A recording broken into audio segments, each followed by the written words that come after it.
Vous avez déjà l'impression d'être simplement ordinaire, que les choses vraiment cool et extraordinaires sont pour quelqu'un d'autre? Laissez-moi vous parler d'une petite fille nommée Luna. Un après-midi pluvieux, Luna et son papa, Thomas, décidèrent d'explorer la partie la plus poussiéreuse et oubliée de leur maison, le grenier. Des rayons de soleil traversaient l'air poussiéreux, illuminant des trésors oubliés et des toiles d'araignées qui ressemblaient à de l'argent filé. Et là, tout au fond, se trouvait quelque chose que Luna n'avait jamais vu auparavant, une petite porte en bois. C'était vieux et usé, mais son bouton en laiton brillait comme un petit soleil capturé.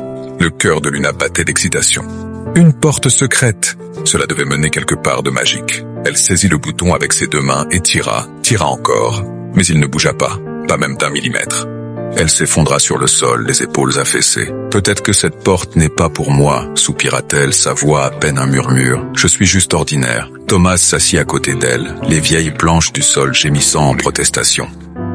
Il passa un bras autour d'elle. « Tu sais, Mija, dit-il doucement, cela me rappelle une histoire, une très vieille histoire sur un homme nommé Moïse. » Luna leva les yeux, curieuse. « Moïse était un berger, » continua Thomas. Il était silencieux, un peu timide, et il ne pensait certainement pas qu'il était spécial. Un jour, Dieu avait ce plan énorme et impossible pour lui, celui de conduire son peuple vers la liberté. Moïse se sentait bien trop insignifiant pour un plan aussi grand.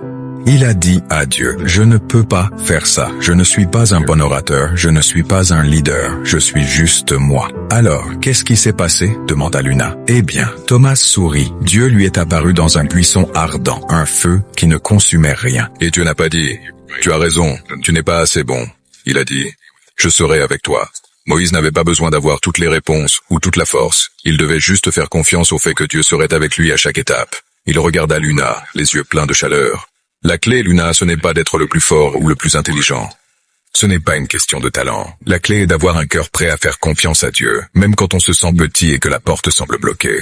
Luna regarda de nouveau la porte. Elle ne semblait plus si intimidante. Elle ferma les yeux, prit une profonde inspiration et murmura une petite prière. « D'accord, Dieu, je te ferai confiance. » Puis elle tendit la main, ses doigts s'enroulant autour de la poignée en laiton froid. Cette fois, elle ne tira pas. Elle tourna simplement doucement. Avec un léger grincement, la porte s'ouvrit. À l'intérieur, ce n'était pas un royaume magique, mais quelque chose d'encore mieux. Il y avait des pots de peinture vive, des pinceaux de toute taille, un beau télescope pointé vers la lucarne, et posé sur un petit chevalet, il y avait une seule feuille de papier avec une note.